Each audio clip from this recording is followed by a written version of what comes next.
Nah sekarang kalau bumi, gunung meletus, gempa di sebagian tempat saja itu dahsyat.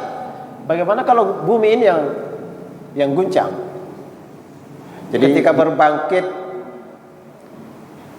dari alam kubur, kemudian kita dihalau kepada mahsyar, disitulah nanti kita akan dihisab. Selesai hisab, maka kita akan beranjak satu jembatan, namanya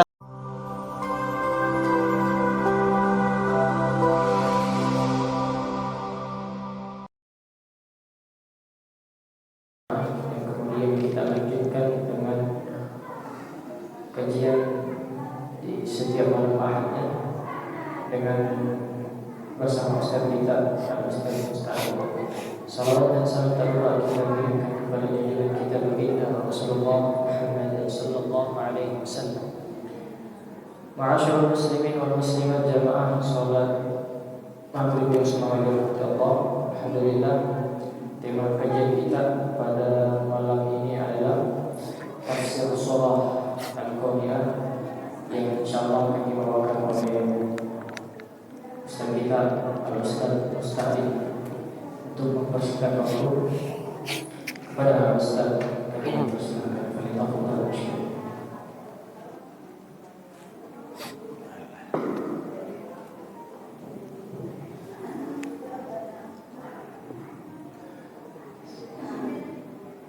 Assalamualaikum warahmatullahi wabarakatuh.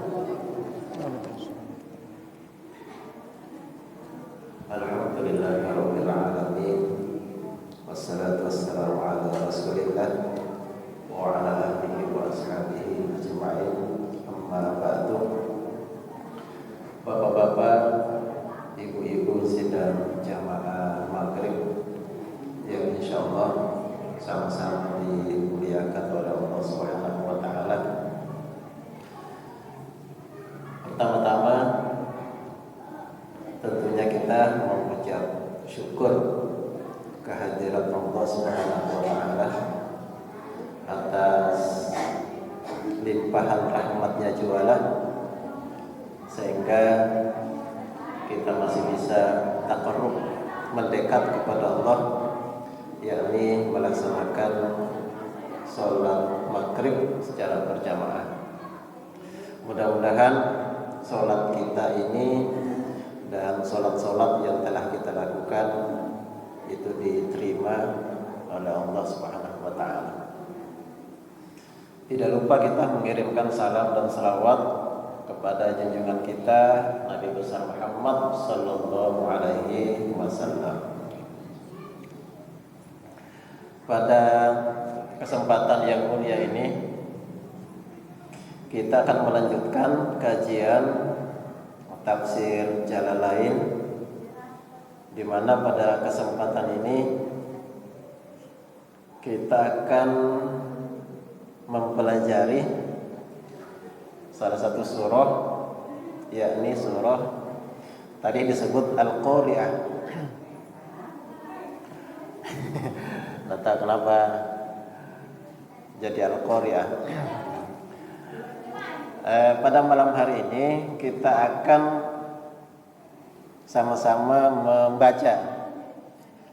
Ini bukan Al-Qari'ah tapi mirip-mirip Al-Qari'ah dan bertetangga dengan surah Al-Qari'ah, yaitu surah Zalzalah atau surah Zilzalah.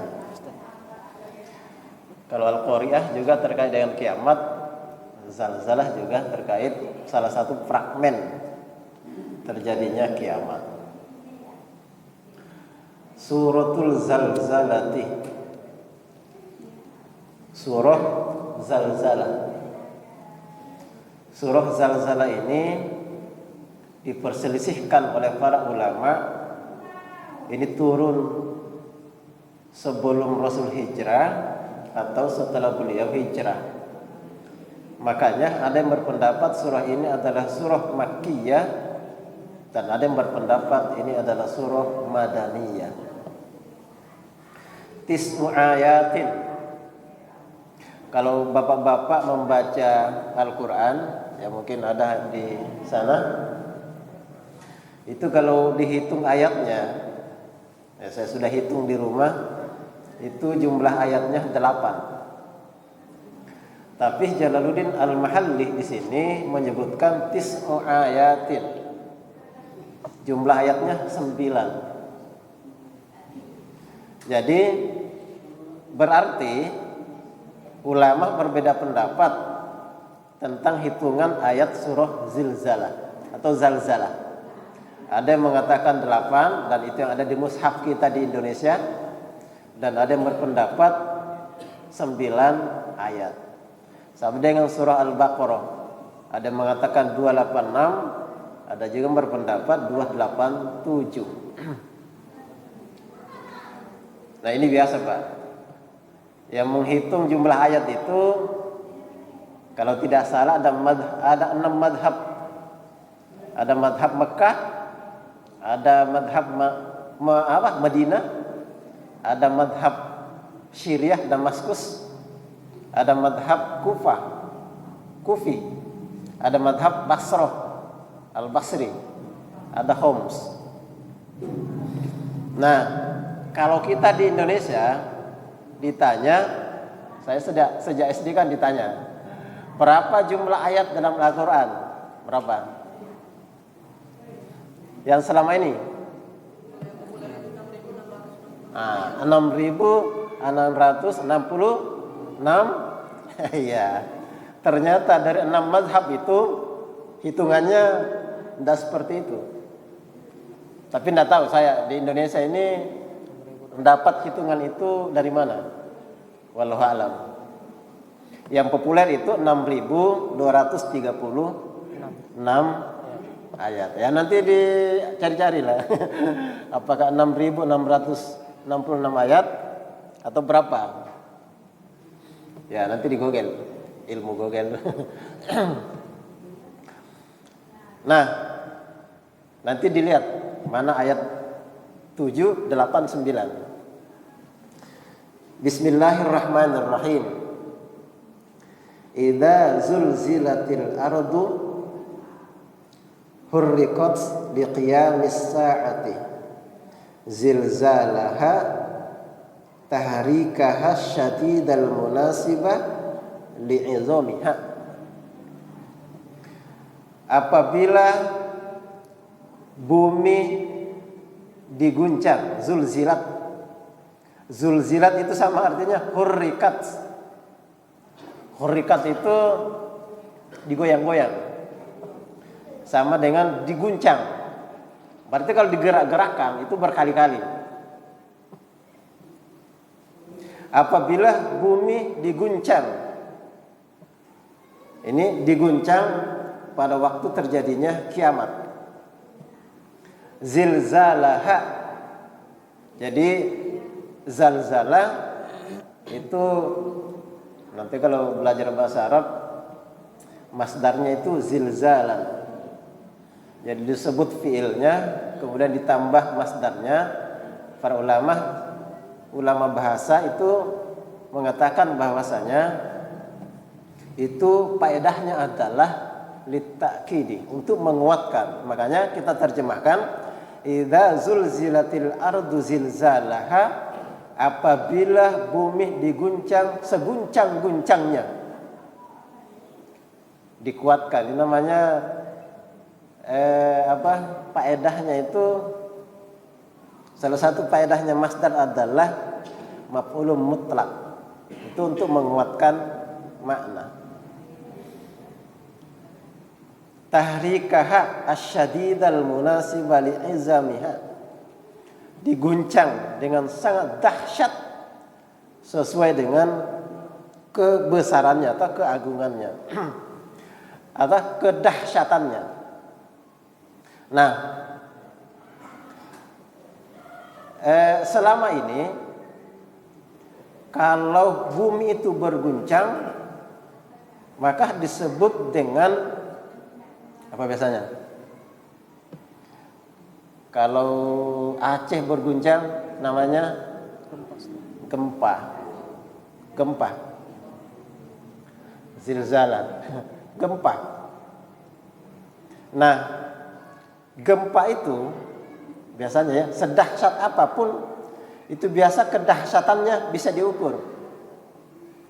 Diukur dengan apalagi istilahnya? Apa itu namanya? Ya, skala Richter. Kalau Aceh itu ketika gempa itu mencapai 9 skala Richter. 9 skala Richter ke atas itu memang berpotensi tsunami. Nah, itu gempa di Aceh itu dahsyat. Tsunaminya juga dahsyat. Nah, kalau di Palu tidak tahu berapa skala Richter, tapi di Palu juga tsunami juga. Ya. Nah, biasanya kalau gempa itu diukur berapa dahsyatnya, itu goyangannya berapa skala Richter. Kemudian daya rusaknya itu bisa juga diukur. Berapa istilahnya? Magnitudo, ada istilah magnitudo. Daya rusaknya berapa? Nah, kalau gempa itu biasanya yang di atas turun. Nah, kalau istilahnya likuifaksi. Nah, itu yang terjadi di Palu. Berapa desa, berapa kota, wilayah itu hilang, tenggelam. Bahkan tanahnya jalan. Dan banyak orang hilang. Bukan hanya orang, Pak, rumah juga tenggelam. Karena satu perumahan hilang. Nah, kalau gempa di bumi, gempa yang kita lihat sekarang biasanya itu memang yang di atas turun. Tapi ketika terjadi kiamat, ini salah satu kejadian ketika kiamat, ketika bumi diguncang dengan seguncang-guncangnya, maka wa akhrajatil ardu athqalaha. Bumi itu ketika berguncang mengeluarkan athqalaha. Di sini Imam Jalaluddin Al-Mahalli menafsirkan athqalaha itu kunuzaha. Jadi ketika berguncang maka bumi mengeluarkan kandungannya. Jadi semua yang ada di perut bumi itu keluar. Jadi mirip-mirip ini kalau gunung meletus. Kalau gunung meletus itu mengeluarkan material sehingga terjadi hujan abu vulkanik ya. Abu vulkanik namanya ya. Apa istilah Jawanya itu kalau awan panas. Ada istilah Jawanya itu kalau awan panas. Nah, dulu ketika terjadi awan panas, penjaga gunung itu tidak mau pergi. Siapa lagi namanya itu? Mbah siapa itu? Roso yang ada iklannya. Mbah Marijan. Mbah Marijan karena merasa penjaga gunung, dia tidak mau pergi. Ya, akhirnya hangus. Penjaga gunungnya juga hangus. Mati diketemukan. Bumi itu ketika terjadi kiamat, seluruh kandungannya keluar semua. Jadi emas, perak, batu-batu keluar semua. Nah, Imam Jalaluddin Al-Mahalli di sini menjelaskan kandungan tanah itu yang dikeluarkan oleh bumi adalah mautaha. Mayat-mayat manusia yang sudah dikubur itu kasih keluar semua. Ya, karena kan kita kalau wafat dikubur di tanah. Jadi sudah menjadi kandungannya tanah. Orang mati mautaha. Fa'alqatha ala zahriha. Kandungan tanah itu dan mayat-mayat itu dilempar ke atas punggungnya. Kasih naik.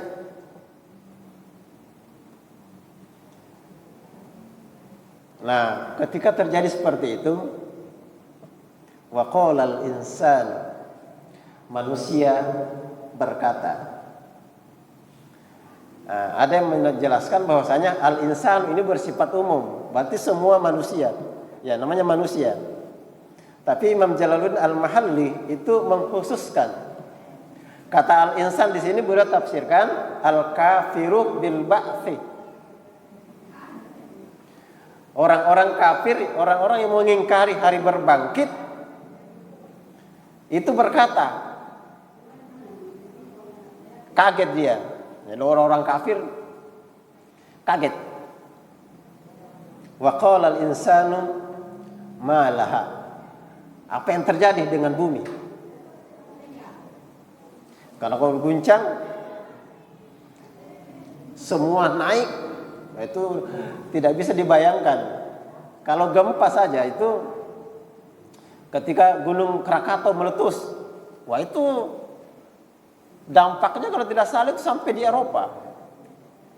Anak Krakatau itu, yang dikhawatirkan karena aktif lagi, jangan sampai anak Krakatau batuk lagi, itu bisa dahsyat. Nah sekarang kalau bumi gunung meletus, gempa di sebagian tempat saja itu dahsyat, bagaimana kalau bumi ini yang guncang? Jadi dibayang-bayangkan lah, karena ini kiamat kan tidak pernah kita lihat, hanya bisa kita bayang-bayangkan, dan yakinlah apa yang kita bayangkan itu maka lebih dahsyat dari itu. Tidak mungkin bisa kita bayangkan. Tapi masih kita bisa membayang-bayangkan bagaimana kalau bumi ini meletus.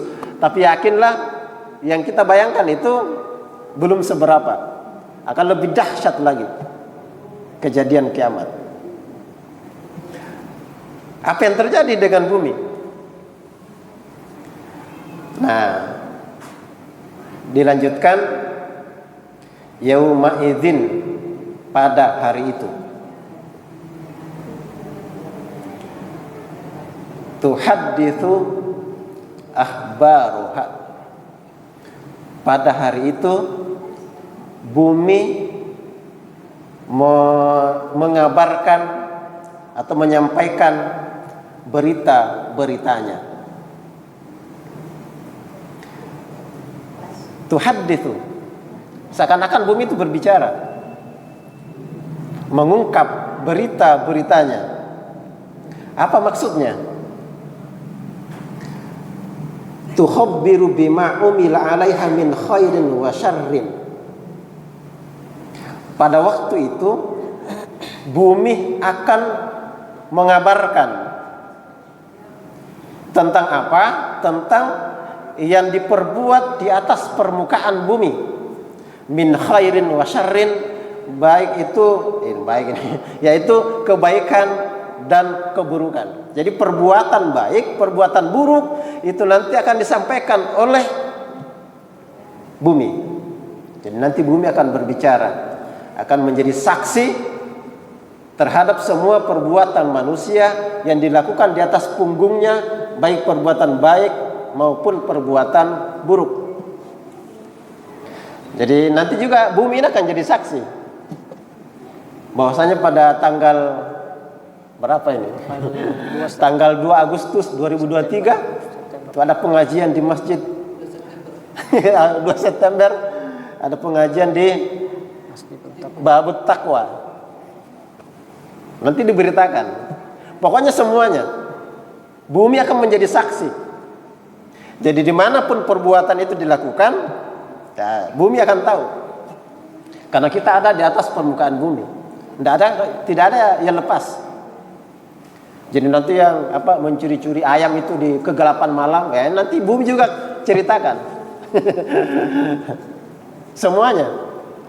Curi mangga, curi nangka, nah itu nanti kan di atasnya kita berbuat. Nanti akan diceritakan oleh bumi. Nah, kenapa bumi bisa berbicara?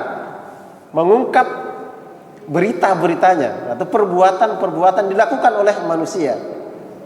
Bi anna bisababi anna, karena bi anna rabbaka auhalaha, karena Tuhanmu mewahyukan kepada bumi.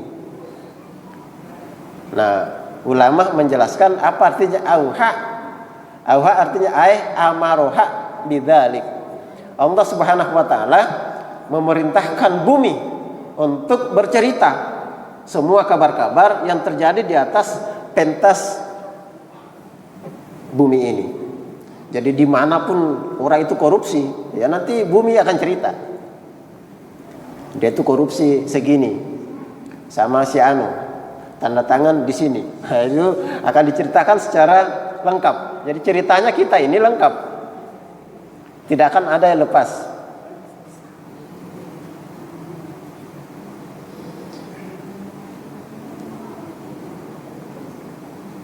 Yauma idzin yasdurun nasu ashtata.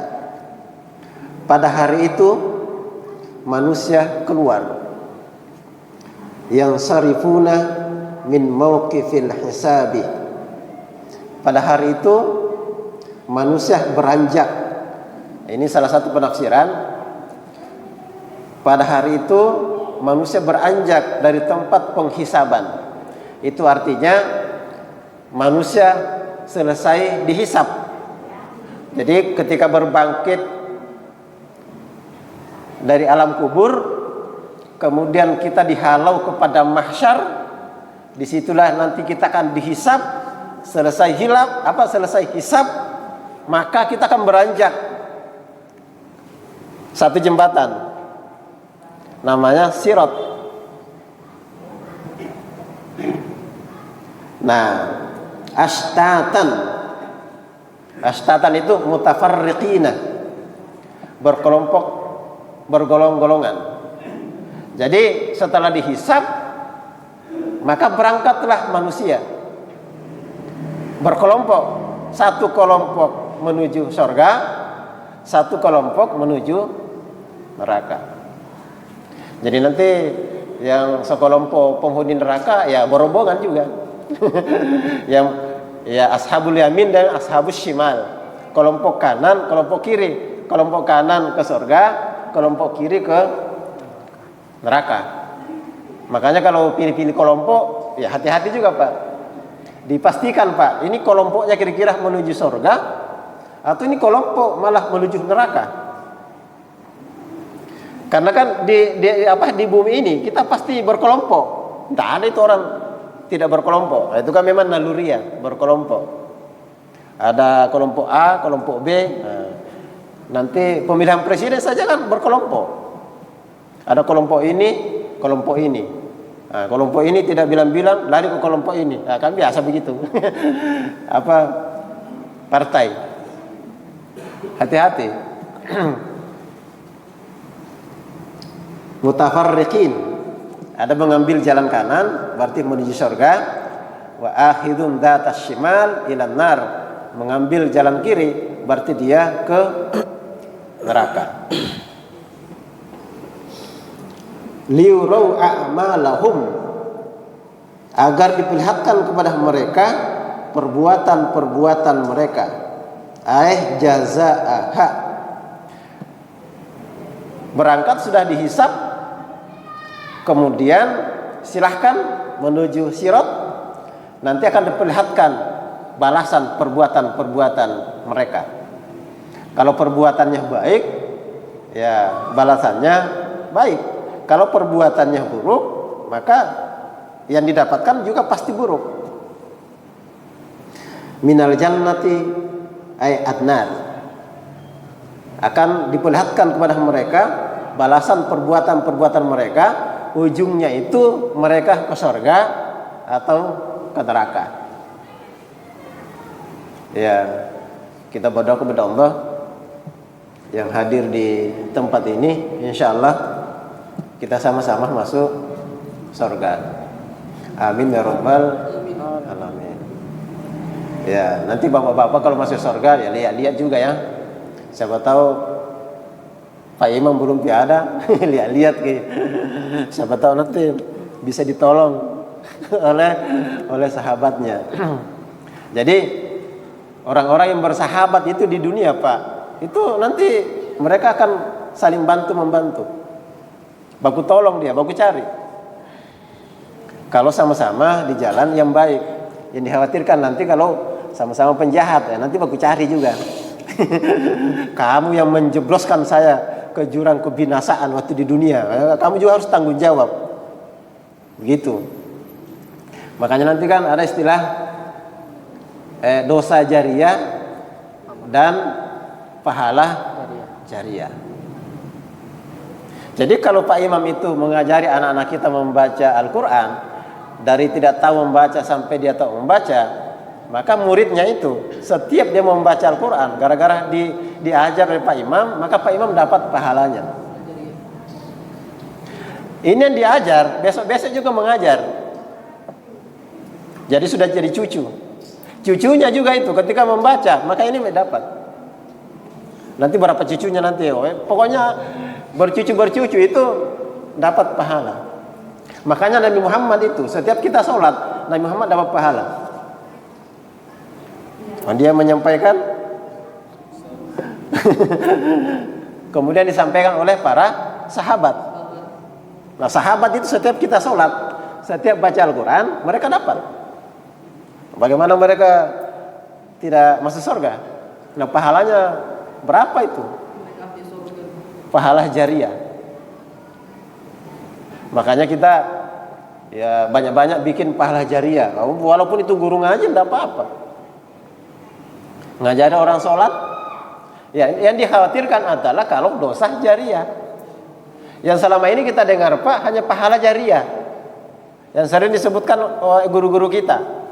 Jarang saya mendengar yang menyampaikan ternyata ada juga dosa jariah. Jariah itu dari kata-kata jara, berjalan atau mengalir. Jariyatun itu yang mengalir. Jadi pahala yang mengalir terus. Nah, nanti juga ada dosa yang mengalir terus. Kita sudah mati, dosa itu masih ngalir. Misalnya, ya ini Pak Imam menjadi contoh. Ini contoh saja ya. Orang tidak tahu itu merek minuman keras. Dia ajar Pak Imam. Nah, setiap dia minum minuman keras, karena dia ajar oleh Pak Imam, itu Pak Imam tidur-tidur yasinan di rumah, itu dosanya ngalir sama dia. Nah, ya itu. Nah, ini yang dikhawatirkan. Jangan sampai kita pernah mengajari orang, mengajari yang salah-salah. Hati-hati. Wah, itu walaupun kita sudah mati, masih minum minuman keras, yang dikhawatirkan bercucu lagi. Pernah kan ajar si Anuna ya, gua ajar ini begini. Wah, itu dosanya sudah bercucu.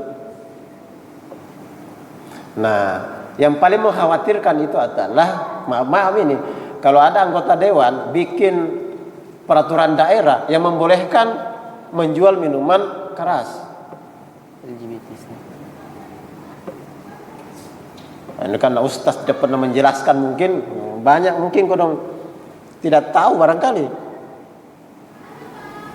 Dia tanda tangan, sah itu pasal membolehkan menjual minuman keras.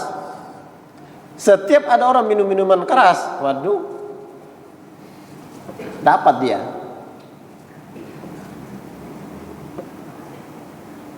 Karena gara-gara dia ketuk pasal itu. Nah, bagaimana yang memilih? Iya. Waduh, ini mengkhawatirkan juga. Makanya hati-hati. Jangan sampai kita malah dapat dosa jariah.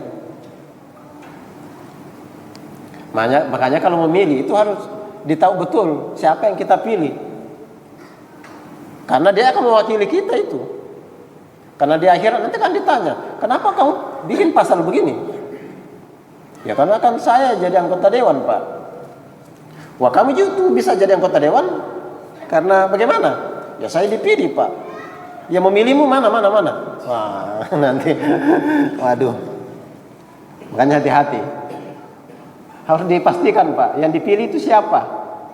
Jangan sampai setelah terpilih nanti bikin pasal malah membolehkan zina. Na'udzubillah min dzalik. Jangan asal pilih. Hati-hati. Makanya kalau memilih bicara langsung sama orangnya. Kamu ini nanti kalau jadi begini apa yang perjuangkan begini. Harus diperjelas. Jadi ashtatan, berkelompok. Ya kelompoknya itu di akhirat ya tinggal dua kelompok besar. Ada yang menuju surga, ada yang menuju neraka.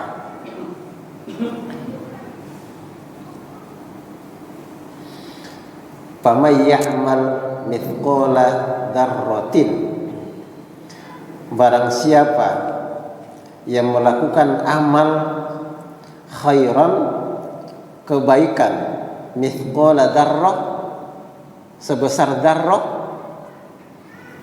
yarah, barang siapa yang melakukan perbuatan baik mithqala dzarrah, seperti dzarrah, seberat dzarrah.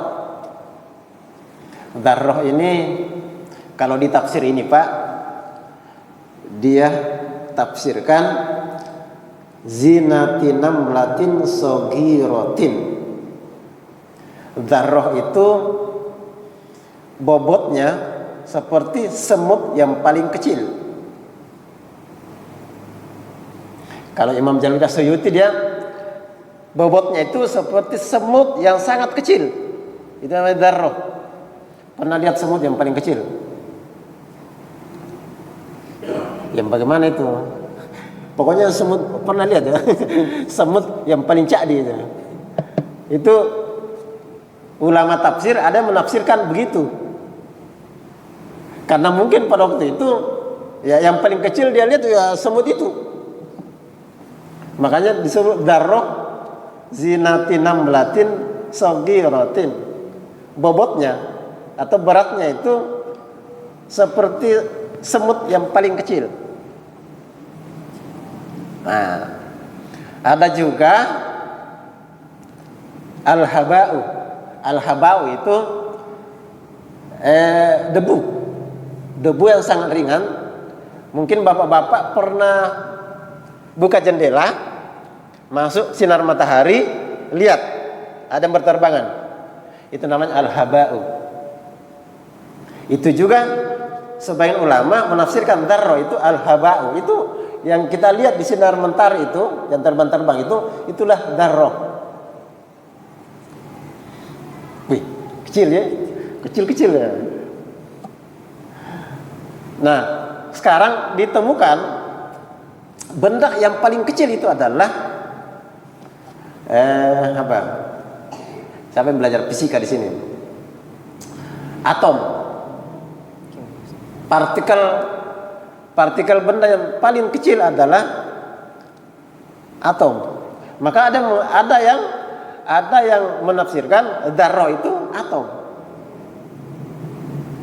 Tapi ternyata akhir-akhir ini atom itu masih terbagi juga. Berarti ada partikel yang lebih kecil dari atom.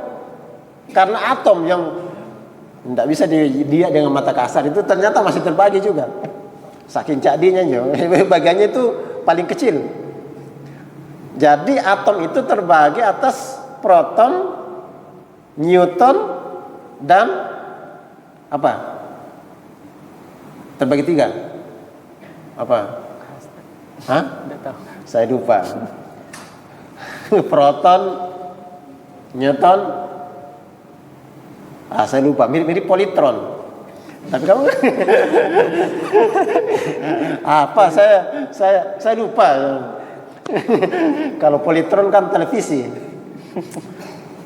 Apa? Saya lupa itu ternyata terbagi 3. Saya lupa. Tapi mirip politron ini. Walau alam. Yang jelasnya bagian atom yang proton, neutron itu sudah sering kita dengar. Lebih kecil lagi. Jadi perbuatan sekecil apapun itu dicatat oleh Allah Subhanahu wa taala. Pamai ya'mal mithqala dzarratin khairan yarah. Dicatat oleh Allah Subhanahu wa taala, makanya kelak kita pasti melihatnya. Sekecil apapun itu kebaikan yang kita lakukan. Makanya Rasul mengatakan la tahqiranna minal ma'rufi syai'a. Jangan menganggap remeh satu perbuatan baik sekecil apapun. Apa dia yang perbuatan baik yang sekecil apapun, Rasul mengatakan sekecil apapun itu, Rasul memberikan contoh, kalau memang tidak bisa memberikan sesuatu benda kepada saudaramu, yang paling minimal adalah melempar senyum kepada saudaramu. Nah, itu mungkin yang paling ringan ya. Ini kok ngangkat bibir saja kok susah sekali. Kan paling ringan itu. Ya, ringan, masa senyum saja, senyumnya saja berat. Berarti yang paling remeh itu, mungkin ada yang paling remeh dari senyum. Tidak usah gerakan senyum, memberikan wajah yang baiklah kepada saudaramu. Ya berseri-seri lah. Artinya orang senanglah lihat, minimal wajah lah, kasih yang baik-baik. Karena kan ada juga wajah itu kok kayak mau kena makan.